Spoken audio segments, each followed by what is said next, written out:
The Apostle Paul was a scholar. He had studied the sacred writings of his people. He knew much of the associated body of knowledge and tradition. His letters were the earliest in what would become the sacred writings of the Christian church. He communicated with a church whose members still had a large proportion of people with Israelite heritage. He found it important to relate the stories and teachings of Judaism to the Christian message, yet it was also important to do that for the Gentile converts. The Gentile world was very conservative, very suspicious of new things. It viewed Christianity as we would see a strange new cult popping up. Paul needed to show that Christianity's roots were placed deep in the soil of an ancient faith. One way this was done was making associations between Jesus and Moses. Early Christians associated Jesus and Elijah, and one of Paul's favorites was between Jesus and Adam. Adam and Eve ate of the apple of the good and evil, we are told. Now, this has generally been regarded as a punishment for their disobedience, but there are other ways to look at it.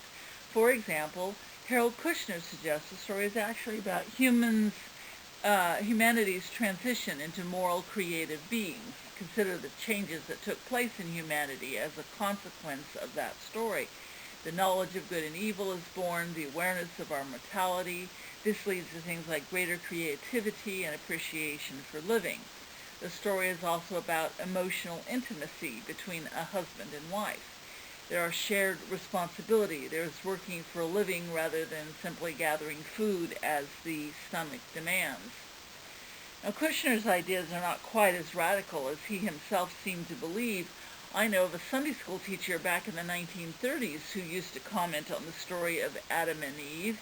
The teacher would say that while Adam and Eve were living in the garden, they were simply existing in a perfect environment. The teacher said it was a step up for humanity when they had to start taking responsibility and making decisions for themselves.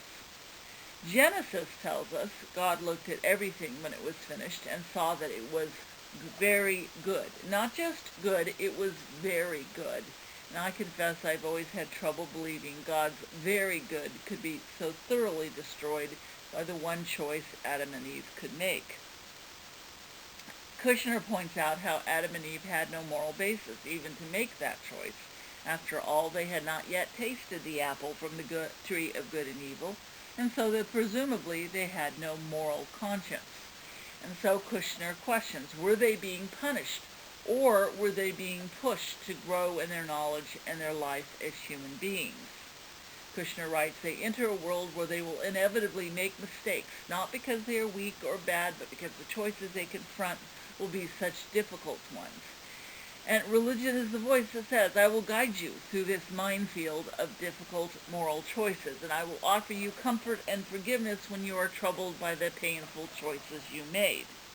Now, not all people have understood it that way. Adam's actions have been characterized as the fall of humanity. This theology says humans fell from goodness into irretrievable sin. For some theologians, humanity is unable to escape the curse of this original sin, and this is why they are in desperate need of being saved. And this is certainly one way of understanding or theologizing about the human condition. We are free to make decisions as part of being human. And the story of Adam and Eve, along with the stories of people throughout the Bible, tell us that this ability to choose means we will often choose sin. We will do so even after meeting God, just as Adam and Eve did. So in this sense, we are all Adam. His story is the archetypal story of our choices, our own triumphs, our own failures. And the life of Jesus is not a magic pill that suddenly raises us to perfection. In other words, we are not and shall never be God. But being human is enough. Whatever theology is applied to it, the story of Adam and Eve marks a development in human life. They couldn't stay children in the garden. They had to go out and face challenges, work, choices, and the consequences of their choices. And they didn't always do it that well, but they tried. Our descendants continue to try and to sometimes fail.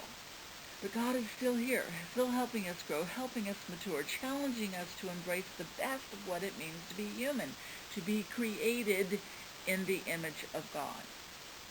I suppose Jesus isn't exactly the new Adam, because Jesus is the supreme Adam. He is the supreme human being who forever challenges us to rise towards his completeness.